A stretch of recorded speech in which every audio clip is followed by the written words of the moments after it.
Okay, everyone, we love to start right on time here at Beyond the Boardroom. And for those of you that are joining in, welcome. For those of you that have been with us this morning, welcome back. I'm Diane Michael with Callan Group Communications and Beyond the Boardroom here with my CAM partner and best friend, Lindsay Lombardi, who has her own management company and works with Dominion Management. If this is your first Beyond the Boardroom webinar Wednesday, we're excited that you have come around finally after 2 years to join us. If you've been with us over these, 48 months, we so appreciate you. Our goal at Beyond the Boardroom is to educate board members and CAMs in an easy way at your desk on your mobile while you're traveling. I myself have run this with Lindsay in 2 or 3 different countries. So we know that your time is valuable. And so we want to always bring you education for free and in an easy, digestible way. Warren Buffett said, "The more you learn, the more you earn." I love that quote, and I think it's important for education and CE credits to be provided to CAMs for free. We know that you have a lot of options out there, but ours are free, and we do provide all the CEs that you need for your CAM license through the DBPR in the state of Florida. We provide that throughout the year. September 30th is coming up. It's this year, I guess it's even years. Lindsay will correct me if I'm wrong, but on the even years, you have to have all of your credits in. So be sure that you are attending all of our courses to make sure that you're getting all of your credits. Lindsay, will you just go over briefly about credits? Because we know that that's something that people always have questions about. Absolutely. So at the end of Eric's presentation, we will share our link and the information that you need to put in so that you will get credit for the course. You must stay the entire time. You must have the code word that we provide at the end. You must know the name of the course. You would not believe how many people don't know the name of the course. All of that you must have in order to get credit for the course because we obviously have to make sure that you are here, stayed tuned in, and stayed till the end. So please just make sure that you pay attention for that at the end. When Eric's done, we'll do the Q&A with him and then we'll go ahead and give you all the information. So don't reactively leave the Zoom because you'll need that to get credit. Yes, and it's not because we're sticklers, it's because the DBPR has a process that we have to abide by. So, Webinar Wednesday started on the fourth Wednesday of each month, and we've already grown to now offer education and CE credits on the second and fourth Wednesday. So, be sure to mark your calendars for the next one coming up on July 8th. I can't believe we're in July. Also, very exciting, we have now partnered with Martel and Ozum PA to offer board member credits. We are always welcoming board members into all of our programs, but board members getting credit is totally separate than CAMs getting credit. And always we will have that noted on the email newsletters that go out weekly. Speaking of the email newsletters, since we do send that out weekly, we ask that you go ahead and save us to your safe sender list. If we're in your junk mail, if you're not getting an email from me once a week, you'll want to go to your junk box and you're going to want to say, nope, this is not spam. I want the information from this girl. So, and the reason for that is tomorrow we could have new courses that you may need and we may add them to the schedule. And so our courses are always being updated and we're always looking at ways to better serve you. Okay, I'm going to enable chat so that we can show our new association ally where everyone is coming in from. If you guys will put into the chat, your city or your county, and if you're a board member or a CAM, I love to show our association allies that we are all over the state of Florida. We're very lucky to have Eric with us this morning. As I was working on his presentation, I am just so impressed with him and all the things that he has accomplished in such a short amount of time on this earth, I feel. It's my pleasure to introduce Eric Bonfleur, owner of Andy's Plumbing. Eric brings a unique combination of hands-on industry experience, business leadership, and operational excellence that is rarely found in one individual. Before acquiring and growing Andy's Plumbing, Eric built an impressive career leading operations for major national and international organizations. Throughout his career, he has been responsible for multi-million dollar operations, large teams, and continuous improvement initiatives that delivered measurable results in safety, quality, customer service, and profitability. Speaking of profitability, Andy's Plumbing, he took ownership in 2023, and Eric has grown the company's revenue by 45% year over year while transforming its online reputation from 3.2 star rating to an impressive 4.9 star rating with more than 700 reviews.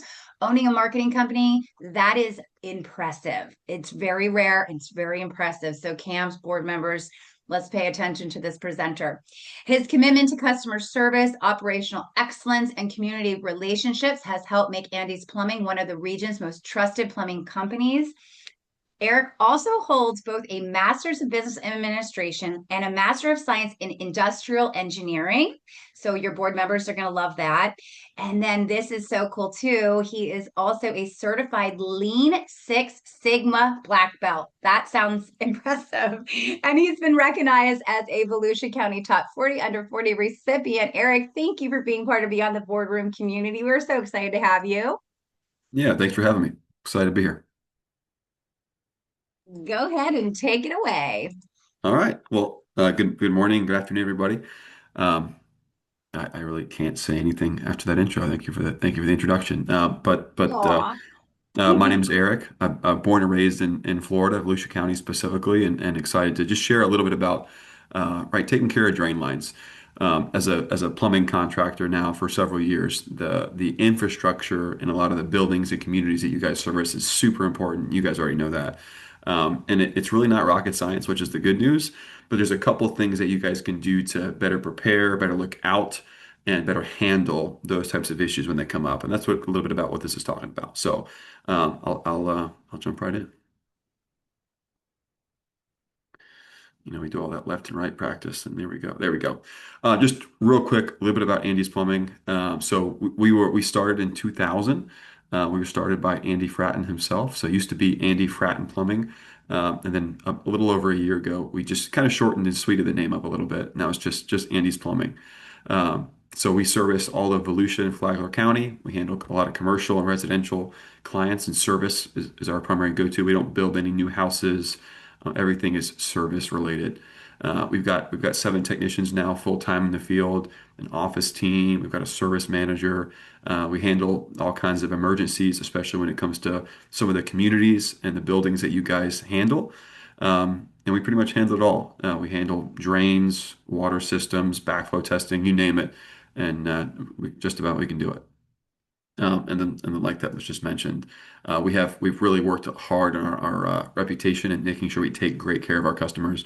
And as of yesterday, we're pushing a little over 850 in terms of global Google reviews, which we're super excited and proud of. So this is an old picture. We gotta get some new ones. We've got even bigger, even a larger team now, but we pretty much handle it all across Volusia and Flagler counties. So a little bit about what it is that we do that you guys may or may not have a need for. So the first thing is really just understanding what does a drain system look like in a multi-story or kind of a residential townhome type community. And this little snippet on the right, I think, is a great representation of just the basics of what it looks like. So most of you guys, I'm sure, know by now that have dealt with any sort of plumbing. There's parts, two primary parts to a drain system. So you've got the pipe that carries the waste away, right? That's where, when you're washing your hands, that's where the water goes. When someone's using the restroom, that's where all that stuff, all the fun and exciting things go. That's the waste pipe, right? That's the pipe that everything flows down. Well, that's not the only pipe, right? There's a secondary pipe that is of equal importance, and that's the vent stack. And especially in a commercial multi-story situation, that vent stack is where a lot of the magic happens, and that's what allows the whole system to drain properly. So a lot of times when we're accessing either from a residential or a multi-story building, handling a clog or a backup, a lot of times we utilize that vent stack in order to provide access to the areas that we need. So this representation is kind of cool. So you can see at the very bottom of this little picture that horizontal drain. It's labeled as the main drain in this picture. That's the lateral. That's the main line that carries it to the city. And you've got the main vertical stack that goes all the way up to the roof. And you see the dotted stack that runs right alongside it and is tied into each fixture. You see the toilets right near it. It branches up and goes across. The lavatory goes up and goes across. Every fixture has to be within 5 to 6 linear pipe feet of that vent stack. Otherwise, it won't properly drain. So maintaining not only that waistline, but also those vent stacks and those vent piping is very important. So obviously, you guys are just as probably used to some of these things as I am. Common issues, right? We're talking about backup. We've got slow drains. A lot of times we see a leak. If we see aging cast iron or a missed fitting or a misglued fitting or something happens, we see a lot where uh, homeowners or contractors will put drills or screws or nails or we see all kind of crazy stuff. But as soon as something is impacted that drain line, it's usually pretty visible pretty quickly.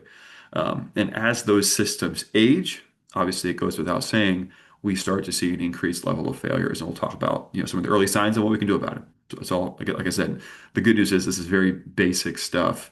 It's not rocket science. It's just plumbing. So, um, what does the infrastructure look like? And this is really targeted toward multi-story buildings, multi-story in a smaller residential setting, a two-story townhome, whatever the case may be. It's just, a smaller version of that. But a lot of the pictures you see here are just these are from recent jobs. So a lot of what you will find in a multi-story building is cast iron, and I'm sure you guys, a lot of you all are dealing with that on a daily basis. And cast iron is great for a lot of things, and it's not so good for some things as well. So here's just a couple of representations. We'll get into some more pictures here in a little bit, but cast iron is the primary material type, even to this day. It's not just used in the 60s and 70s and 80s. It is continued to be used to this day for multi-story waste and vent. And the real reason that cast iron is still used is for sound. So we've worked in a lot of multi-story buildings that have PVC pipe. Not all go to cast iron, but when you're in a multi-story building and you've got a 4-inch drain stack that picks up 10 floors above you, and people are using that continuously, it can actually get very loud. And so in a lot of multi-story buildings, cast iron is still used to this day because it's significantly quieter than traditional PVC, Schedule 40 or Schedule 80 PVC piping. So that's why it's still used to this day.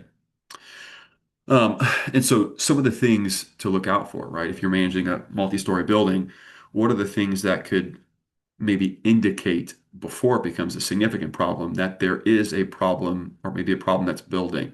The obvious ones are, right, slow drains or a repeat backup, right? If you've got a certain floor or a certain stack or a certain unit that's experiencing repeat issues, obviously, if you're having somebody come out and clear that drain, more than, let me shoot, more than once a year, then there could be an underlying issue that will likely need to get investigated and corrected before it becomes a bigger deal. Slow drains are an obvious one, so making sure that residents not only are handling that on their own, handling their responsibility, but also communicating that to the building and to the CAMs is also important, right? Because that can be an indication of further problems, especially in multi-story buildings. It's very rare but it happens. But it's very rare that we get called to a toilet backup. Let's just say we're working in, any of these, condominium buildings, and we get a toilet backup in a specific unit. Well, I would say 7 times out of 10, it very quickly becomes more than just that unit. They're just the first people to report it, and hopefully they're on top of it and we can get there quickly. But very rarely do we see a single fixture outside of a hair in a lavatory.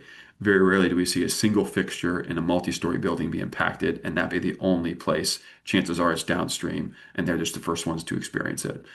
Um, some of the other signs, foul odors. If you've got a crack in cast iron, which is typical to happen, a lot of times people can smell that first. Usually there's some water seepage, but if it's on the outside of a vent stack, perhaps, right, we see that cast iron can literally split in half. And so if that happens on a vent pipe, chances are you'll smell that before anything else happens. Right? If we see unusual sounds, if it's unusually loud when waste is being removed down the system, chances are it could be broken somewhere. Obviously, water backups, when water starts to fill, that's an indication of an obvious issue. Um, and that's one of the questions that we like to ask as soon as we get notified of an issue. Is the water continuous? Like, is there anything that is, all right, we see water somewhere, we've got visible leak. Is it continuous? Like you're not able to stop it, it hasn't slowed down since you found it, and it's constant water flow? Or is it something that's happening? Maybe you've got a big brown stain above a shower, which is like kind of a routine, a very typical call. Usually it's waste pipe related.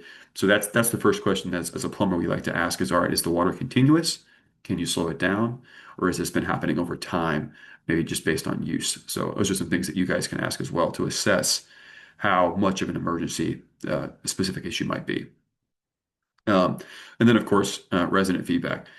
So from owners, tenants, whatever the case may be, their feedback is going to be of the things that are above are going to be really what can help you kind of clue into, hey, there's an issue here. So um, with all that being said, and I'm sure you guys are used to and aware of most of that, what can you do about it? Right, how do we get in front of these issues before they become catastrophic failures? Well, there's several things. The biggest, and I think the most important thing is we can jet a line, and I'll circle back to that. But starting from the bottom, cleanouts are your best friend. And so, from a plumbing standpoint, that just means a cleanout is an accessible location where we can get into and access a pipe. So, just knowing where those are, right? A lot of your buildings, I'm sure, have on-site maintenance teams. One of the most important things is knowing where you can and can't get to, and possibly building a plan to make sure you've got access via a cleanout system into really any of the pipes that you service, especially the laterals, the horizontal pipes at the bottom of the building, where all of the waste ultimately will come collect and then be discharged. So cleanouts are your best friend. That's going to allow the plumbers much easier access. It's going to allow maybe your on-site maintenance teams access to it. So knowing where those are, making sure they're functional, making sure they've been used in the past 10 years, very important. Um, just maintenance records. I think keeping a record of those services that you guys have performed, whether it's preventative or it's corrective action, keeping just a simple record of those so you can better identify when you have repeat issues. That's an easy one to handle, right? Neither one of those really have any cost associated with it. Um, the third bullet point there is really, I think, to me, it's really more around communication to the tenants and the homeowners, communicating with them about how to properly dispose of grease, different food debris, whether you have disposals or not, how to properly maintain and use a garbage disposal, what you should and should not put down it. And then of course root intrusion, which we can't really do much about, but having a foresight to what's going on around that pipe out in the front as it goes to the city is also important. Um, the top two are really more from a plumbing standpoint. So these are things that you can coordinate with your local service providers for. The most obvious, and I think the most important thing to maintain your sewer system, especially those laterals that carry all of the waste to the city, is a jetting service. And so the picture you see on the right is us. That's actually a live jet as we're kind of going through the pipes, pushing solids and debris through. And then you can see a little before and after. So especially when we're dealing with old cast iron, jetting is going to be essentially your best friend. And that doesn't mean go out and buy a jetter and let it rip because you can create way more problems than you can solve with a jetter. Essentially, a jetter is a pressure washer. And so the picture on the right, you can see that little silver head where the water jets are shooting. This typically will start anywhere from 4 to 12,000 psi, and it will essentially pressure wash the inside of the sewer pipe. So all of the scale and the grime and the buildup that has been there for years, in most cases, gets cleaned up to the best it can. We've also responded to calls where a drain company will completely destroy a pipe with a jetter because you can't put too much power on it. Those pipes aren't indestructible. So you gotta have somebody that knows what they're doing. But jetting is the best hands down thing you can do to maintain good working cast iron drain lines. PVC the same, but that is the best way to maintain your drain system. And then, of course, camera inspections. When you guys start to hear, hey, we've had now this has been the second time this year we've had to go and access this clean out and have somebody come clear this line. Well, I'm sure they will be offering this to you as well, but you guys on your from your standpoint can make sure, hey, let's camera this line. We want to really know why this is happening, what the pipe looks like, so we can be in front of a third, a fourth, a fifth issue. Typically, when it comes to drains, if we start to see a repetitive issue, that issue will become faster. So, meaning, let's just say, hey, well, once a year at the Horizons condo, we are handling a specific drain line. Or maybe I think we had one at Oceans West a couple weeks ago where we'd been there maybe 8 months prior. Well, now it's happening every 6 months. And then, okay, 4 months later, and it starts to get worse because the inside of that pipe is now scaling and collapsing on itself. So, as soon as you start to see any sort of trend, having a camera inspection done is a good idea just to get early diagnostic and early eyes on exactly what's happening. So, when it comes to preventative, having a plan, knowing where your access points are, and making sure you have access points where you need them, communicating with your residents, and obviously jetting the lines are the things that you can do to get in front of waste issues. Because I know I'm sure any of you who have dealt with a cast iron failure, especially in a multi-story building, it's an absolute mess. And so once, if that were to happen, right, let's just say we do have an issue, right? We've got the worst case scenario, and just time has taken its toll, and the cast iron has failed completely. There's some obvious things that you guys probably already know about that you need to do. One of them is making sure you have a plan, right? It's having trash cans, trash bags, plastic drops, kind of containment items on site, right? The last thing you want to do is need to go buy something, but you want to make sure you have those containment type items on site if you were to have a leak or a break in a sewage line, especially. The first thing you'll do, the first thing you do is shut the water off. So that's what's going to slow that system and not allow further sewage to be leaked and sent, is shut the water off. Hopefully you've got stack valves that you can isolate the certain areas where the breaks are. If not, shut the building down because that is what's going to prevent for future damage. So immediately, if there's an emergency type situation, water gets shut off. Even if it's not the water line, it's the waste line. It's still going to prevent more sewage from being sent down. Obviously, then it's just a containment standpoint, making sure you have those items, tarps, bags, trash cans to contain as much as you can. Obviously, your next call is going to be, or your first call is going to be to usually a plumber, right? Emergency type response. Hey, we've got a catastrophic issue. We need you here right now. And then most companies that are, have multiple trucks on the road are going to be ready to get there and serve and be able to help correct whatever the issue is. And having a documented plan. Ultimately, when it comes down to it, there should be a plan that I'm sure that all of you guys already have. If you haven't, it's quick to build one up. This is what we're going to do in the event of emergency. Having a plan, knowing where those items are, not knowing where the trash cans are and the plastic bags are, that's a bad time to have to look for it. So having a plan in that case is super important. So, right, if you're in Volusia or Flagler County, are we able to help? Well, the answer is yes. We probably handle, I think we average like 2 to 3 of these type calls every week. There's multiple buildings in this area that we serve, and we do our best to take really good care and respond immediately to anything that we can. And here's just a couple examples. A lot of these examples here, this picture on the bottom left, this was yesterday. This picture was the day before we had a catastrophic failure. Luckily, it was on the backside of a sweep, so it wasn't getting a ton being sent down, but it was still leaking, so we took care of that.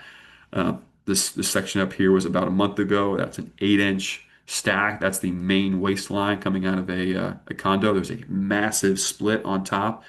And as soon as it started to back up, because the chunks were falling into the line, the whole condo started backing up. So we ran to Jacksonville, got those parts, drove it right back, and were able to get like almost 25 feet of 8-inch cast iron replaced that same day.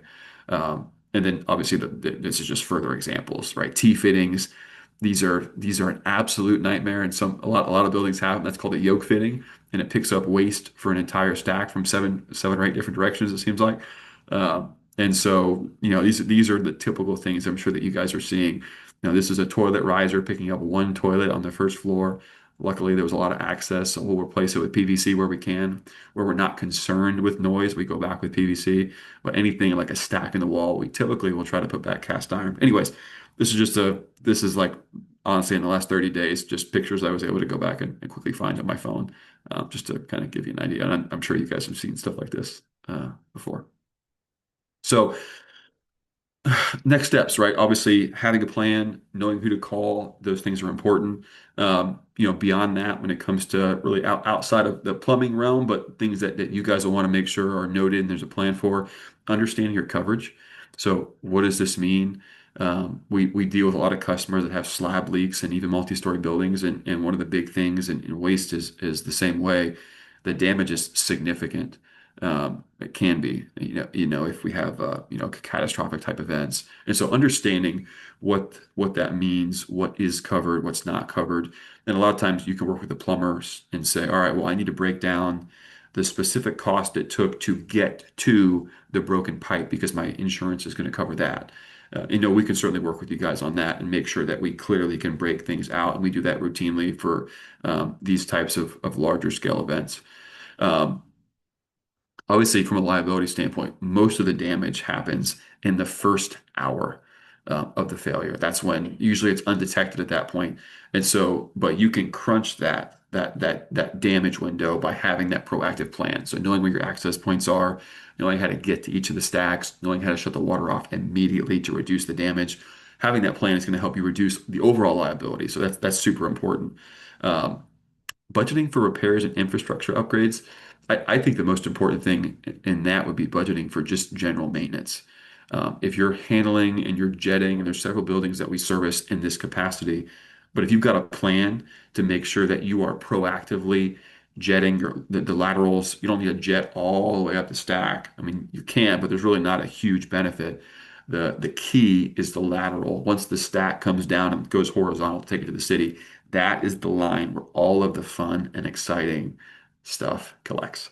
And so, that's the pipe we need to be jetting on at least on an annual basis.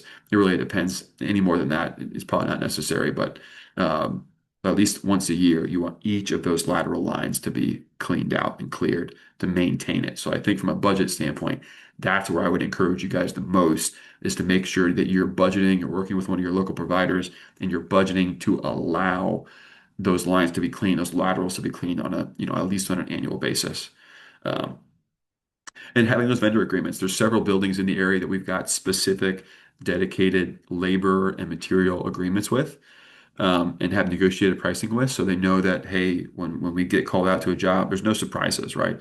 If we have somebody there, if we've got two technicians there, you know exactly what the labor rate's going to be. With this annual service, you know exactly what it's going to look like. So it helps you guys plan, right? You guys can put that in the budget. It's a lot easier and it's a lot more palatable, and it's a lot smoother, I think, for everybody involved. Um, so all things you guys can do just you'll consider for just in the future.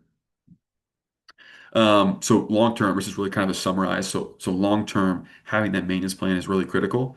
Um, a piece of that we also help several buildings with and provide is communicating with your residents. So helping them understand what grease does to the actual infrastructure of the building, why it's important that grease goes where it needs to go, and we don't dump all the grease down into the garbage disposal into the waste line. If any of you have ever experienced a kitchen stack, so the waste stack that picks up kitchen sinks fail. If any of you have experienced that, the smell is like nothing else you'll ever experience, and not not in a good way. So educating the team, your residents and your teams, on how to properly maintain and what to put and what not to put, more importantly, down some of these waste lines is super important. Um, let's see, planning for infrastructure replacements. That first picture in the bottom left I just showed you guys, that's a waste stack in a multi-story building. I think it's a six-story building that has failed, completely failed. There's at least two locations where the cast iron has completely split. And at the bottom of the stack, we've got a significant leak and heavy damage from that. And so it's really challenging to budget, a big investment to replace a stack that's not actively broken, but it's way easier to do it ahead of time than behind the times because as soon as that failure happens, finding someone that can do it quickly, that's got the material is next to impossible. We're having to source this material from quite a ways just to be able to get the right stuff to put the thing together. And all the while, this thing is continuing to leak, and residents have to be relocated, and it's an absolute mess. So, getting in front of some of these things, looking at, hey, where are our biggest pain points? Where are we having the most problems? And getting in front of some proactive replacements is always going to be better in the long run for the building and for the residents. And then obviously having that proactive preparedness plan and culture around it with the residents and tenants in the building, just helps make sure everybody's aware, right? A lot of times these things will not happen and you guys are used to this. I know I'm preaching to the choir, but it's not 11 a.m. when these things will fail. It's going to fail at 8, 9, 10, 11 in the middle of the night. And so not only you guys having a plan, but the building having a plan, or at least having it documented somewhere where somebody can get to it so they know what the plan is super important. So all of those things are really going to help you reduce that long-term risk to the building itself. So what does it mean? How can we specifically help? So these are all things that we provide, but you can also find other providers in your areas if we don't service, outside of, our Volusia, Flagler County. But the first thing is developing a drain maintenance plan. Again, specifically the laterals, still paying mind to our vent stack. And something that we do is we offer a free, whether it's residential or commercial, we'll do a free on-site consult that usually takes a couple of hours. And so that's usually with the CAM, some of the board members and so forth. And we'll walk through the whole building. We'll evaluate, the drain line conditions. We'll look at where things are coming down. We'll look at access points. Do we have cleanouts here? Well, if something happened here, how would we get to it?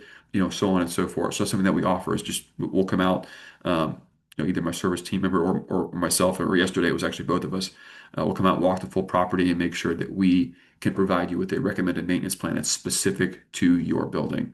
The next thing, like I mentioned, is educating the residents. And so we actually have just a single page document for mostly multi-story building residents that says, hey, what to do and what not to do, what can get you in trouble to help maintain the infrastructure of the building. We've actually provided several. We've got one that we're actually scheduled to complete next week. We can provide an estimate to replace entire stacks when the time comes because they don't last forever. And so, a lot of times these aren't things that can be approved overnight. We've got to actually get them in the budgets for the next year. And so we can help provide estimates that are effective, or they won't expire. That'll be good for an extended period of time. That way they can be properly budgeted for and so forth. And then all of that ultimately is just to help create that culture around readiness to respond to these types of situations. So I think that's it. That's really it. It's really, like I said, it's not rocket science. I feel like I'm talking to myself. So please, somebody else talk. I love it. Okay. All right. Well, because let's do some questions first. Yeah. Do you do cleanouts, and who do I contact for a quote? Do you do cleanouts, and we'll put your contact information at the end, of course. Absolutely. Yeah. Well, we certainly do with any kind of commercial service-based plumbing contractor. We'll be able to add cleanouts wherever needed, and we certainly do that as well. Okay, love it. And then someone asked, is it possible to get the documents for residents from you? That's a good question, and something that maybe we could create or they could contact you directly for. Yeah, absolutely. Yeah, shoot me an email. I'm happy to share that. Okay, great. Okay, everyone, we're going to go through this quiz together. We're going to enable chat. And if you guys just want to put into the chat the answers, Eric, if you just want to kind of just go quickly through it. I mean, you Yeah. don't have to go too quickly, but they're Yeah. all I didn't make like you said, it's not rocket science. that's right. Yeah, I didn't make Yeah. the questions. These aren't too hard. So, Great uh, presentation. Great first one. I love it. yeah, thank you. So question one, what's the common cause? What is a common cause of a drain line failure? Okay, everybody's in the chats. They're still with us. A.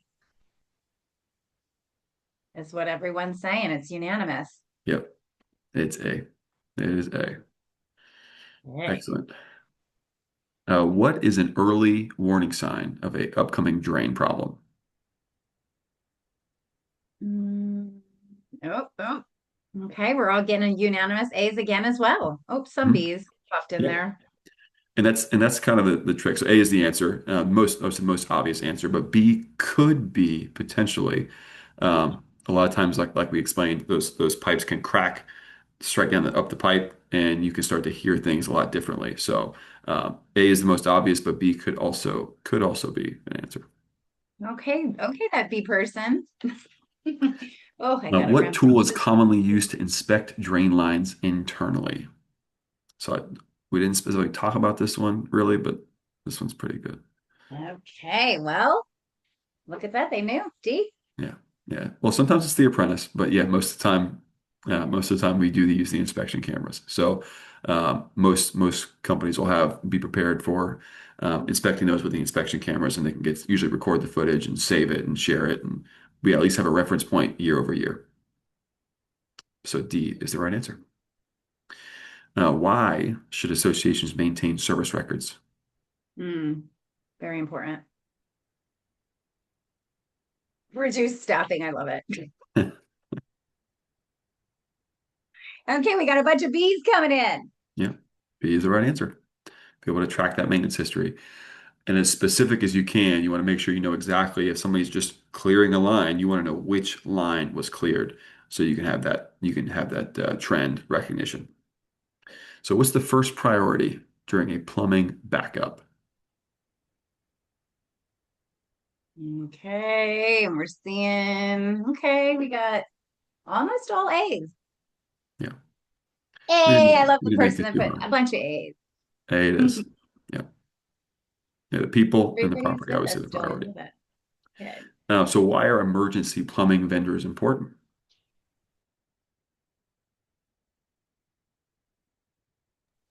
Lindsay, can you take over? I have to put this puppy away. Sure. We have a lot of A's coming through. B may be true, but A obviously is the answer. So that rapid response and mitigation, having somebody that's not only that's somebody that you trust, because there's a lot of other plumbers that are very trustworthy. However, they have to be sized appropriately, right?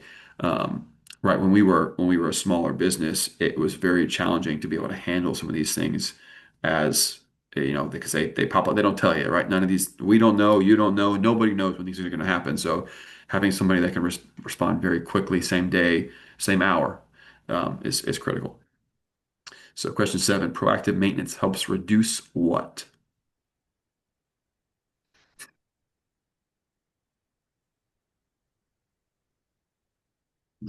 Assume most answers are in. Pretty good Answer with is the C. C's there. Yep, liability and damage costs. All right, and in question 8, what should associations budget for, among other things? Right, All right, lots of C's coming in. perfect. C is the answer. Resident education can help prevent what?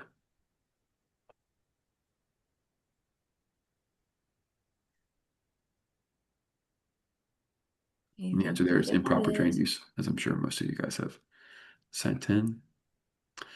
Let's see. And long-term drain maintenance plans help associations. Which one? There's a trick one in there, so be careful. Oh, there's a trick one in Yeah. there.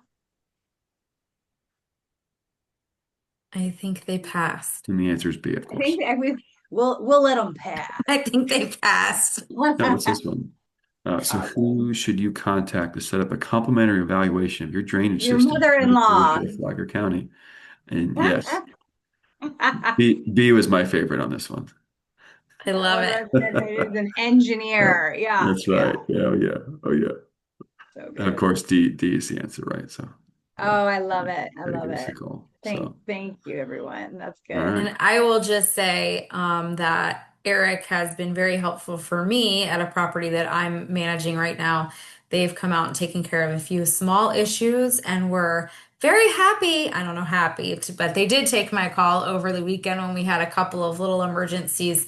And he was able to walk me through a few things to prevent them from having to come out so we could mitigate until we could get them out on Monday. So sometimes that's all it takes. And they were very helpful with that, and have come out and dealt with some other issues as well. So definitely have had a great experience. I've known Eric for very many years before he even had graduated from college.